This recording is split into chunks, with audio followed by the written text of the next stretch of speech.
The dress pools at her feet. Isabel stands trembling in nothing but her chemise as Marcus's massive hands reach for the ribbon. She barely knows this man. Yet here she is moments from becoming his completely.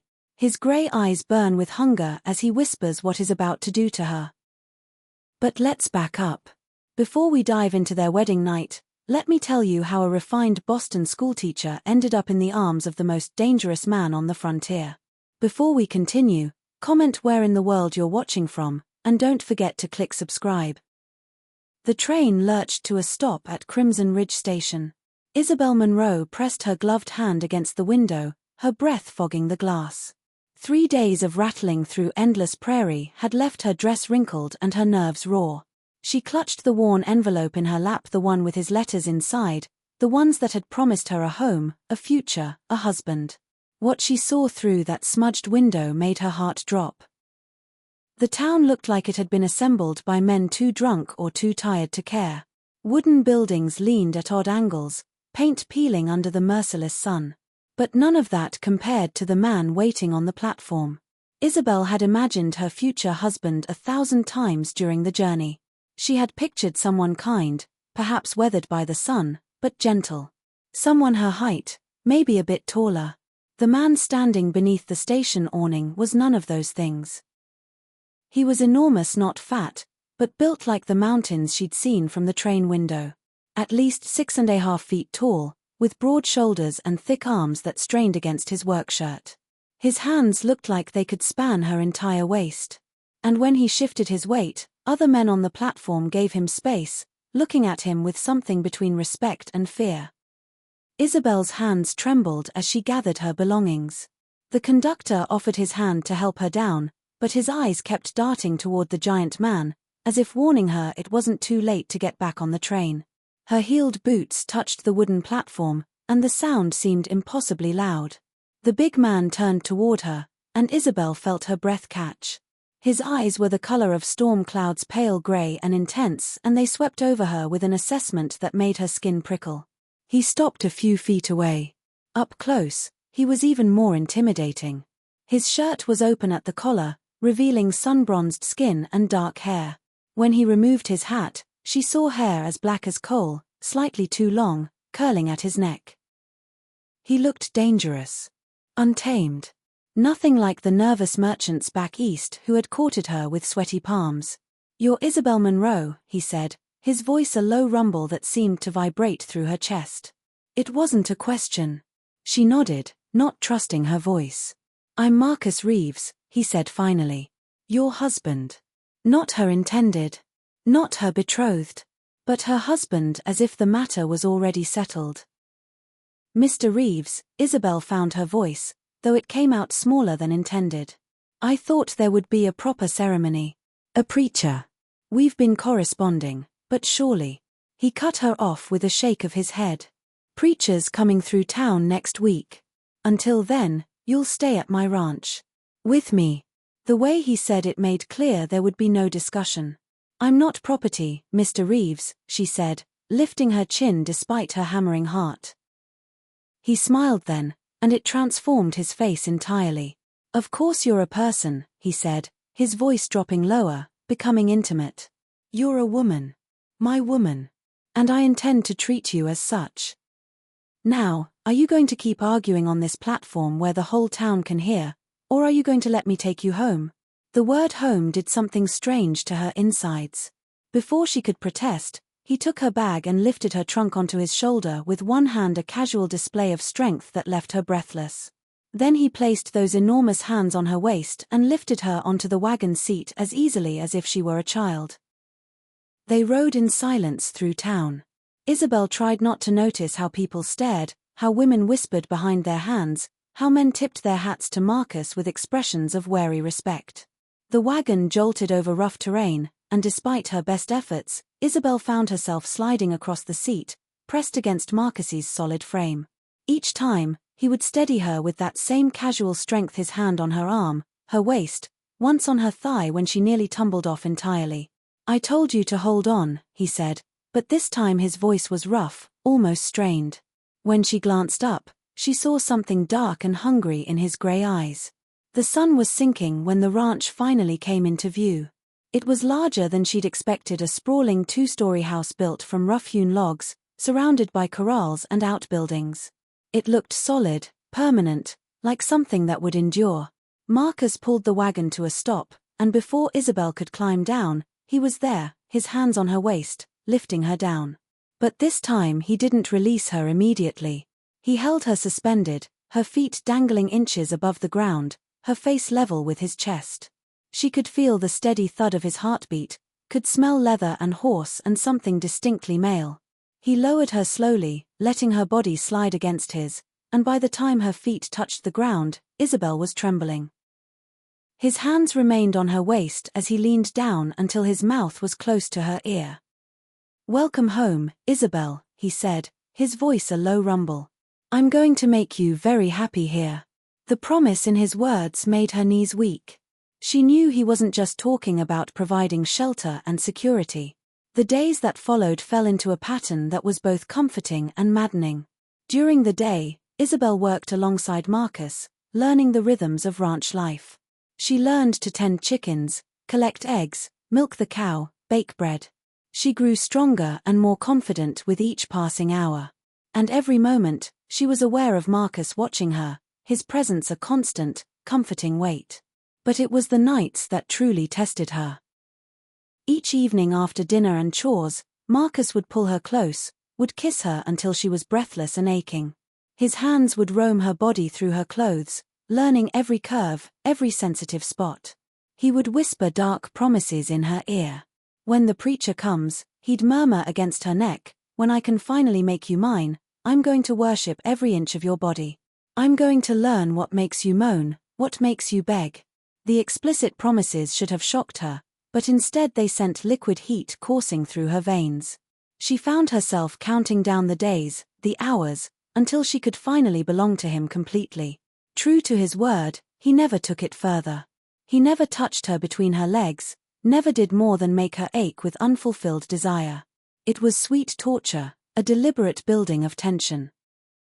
On the fourth night, as they lay tangled together in bed, his hand cupping her breast while she panted against his chest, Isabel finally broke. "Please," she whispered, desperate. "Marcus, I need." "What do you need?" he asked, his voice rough with his own desire. "Tell me, Isabel." "I need you," she said, the admission torn from somewhere deep inside. "I need you to touch me, to make this ache go away." "Soon," he promised, pressing a kiss to her neck. "Just 3 more days until the preacher comes. 3 more days, and then I'll give you everything you need." They spent the morning working side by side, but the tension between them was electric. When Marcus showed her how to mend a fence, steadying her with his hands on her waist, she could barely concentrate. When they stopped for lunch on the porch, she could barely taste the food, too aware of the way he watched her. That afternoon, as they worked in the barn, Marcus stepped close. Close enough that she could see the flecks of silver in his gray eyes. "You're stronger than you look," he said. "Most women from back east would have given up by now." "I'm not most women," Isabel said with more confidence than she felt. His eyes darkened. "No," he said softly. "You're not. You're mine." And then he kissed her. It wasn't gentle or tentative. It was claiming, possessive, his mouth hot and demanding. Isabel gasped and he deepened the kiss, his tongue sliding past her lips. She grabbed onto his shirt and kissed him back with a desperation that shocked her. When he finally pulled back, they were both breathing hard. "That was just the beginning," he said, his voice rough. "When I finally have you in our bed, it's going to be so much more than that." The morning of the 7th day dawned bright and clear. Isabel woke with butterflies in her stomach. Today was her wedding day. Today she would become Marcus Reeves's wife in truth. And tonight, she would finally know what it meant to belong to him completely. She dressed carefully in her only nice dress, pale blue cotton with lace at the collar. When she looked in the mirror, she saw a woman transformed.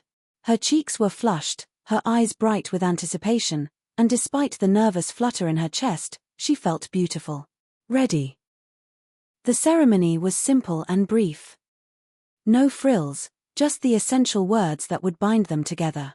Isabel barely heard most of it, too aware of Marcus standing beside her, his hand warm and solid around hers. When the preacher asked if she took this man to be her husband, her voice came out clear and steady. "I do." And when Marcus repeated the words, his grey eyes locked on hers, she felt the weight of his vow settle over her like a blessing. "You may kiss your bride," the preacher said with a smile. Marcus didn't hesitate. He pulled Isabel into his arms and kissed her with a passion that made the small crowd murmur and the preacher clear his throat. There was a brief reception with cake and punch, but all the while, Isabel was aware of Marcus beside her, his hand never leaving her waist, his body radiating an impatience that matched her own. Finally, he leaned down and whispered in her ear, "Time to go home, wife." The word sent a shiver down her spine. The ride back to the ranch felt eternal. Every bump pressed Isabel against Marcus's solid frame. His hand on her thigh was possessive, claiming, his fingers occasionally flexing in a way that made heat pool between her thighs. When they pulled up in front of the house, Marcus set the brake and turned to her. "Before we go inside," he said, his voice rough, "I need you to understand something. Tonight I'm going to take my time with you. I'm going to touch you everywhere, taste you, learn every sound you make. It might hurt at first, I won't lie to you about that. But I promise, Isabel, I'll make it as good for you as I possibly can." "Are you afraid?" he asked. She swallowed hard. "A little," she admitted. "But I trust you." "That's all I need to hear." He swept her up into his arms, cradling her against his chest. "Carrying you over the threshold," he said. "It's tradition." He carried her straight upstairs to their bedroom and set her down beside the bed. For a moment, they simply stood there, looking at each other. Then Marcus reached up and began unbuttoning his shirt, his eyes never leaving hers. When he shrugged it off, Isabel couldn't help but stare. He was magnificent, all hard muscle and bronze skin, his chest dusted with dark hair. "Your turn," he said softly. Isabel's hands trembled as she reached for the buttons at the front of her dress. After a moment, Marcus stepped forward. "Let me." His hands were steady as he unbuttoned her dress, his knuckles brushing her skin. When he reached the last button, he slid the dress off her shoulders and let it pool at her feet. "Which brings us back to where we started." Isabel stood before him in just her chemise, and Marcus's eyes moved over her slowly. "Perfect," he murmured, reaching out to trace the edge of her chemise. "You're absolutely perfect, Isabel." He pulled the ribbon slowly, easing the fabric down her shoulders, bearing her to his hungry gaze. Isabel gasped as cool air hit her heated skin. What happened next was tender and passionate, careful and wild. Marcus kept his promise. He took his time, teaching her body to respond to his touch, showing her pleasure she'd never imagined possible. Yes, there was pain when he finally claimed her, breaking through her innocence, but he held her through it, kissing away her tears, murmuring words of love and reassurance. And when the pain faded and pleasure took its place, Isabel understood what it truly meant to belong to someone. They made love twice more that night, and with each time, Isabel grew more confident, more eager. By the time they collapsed together, exhausted and sated, she felt transformed. She was no longer the nervous mail-order bride who had stepped off that train. She was a woman, a wife, confident in her body and the passion she shared with her husband. Weeks turned into months. Isabel threw herself into ranch life, becoming stronger and more capable with each passing day.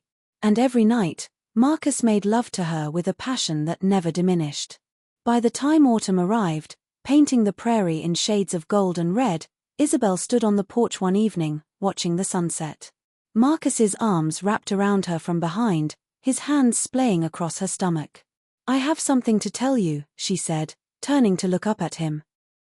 "What is it?" His grey eyes were warm. "I'm with child," she said, and watched joy dawn on his face. "Truly?" His hand pressed more firmly against her stomach. "Truly.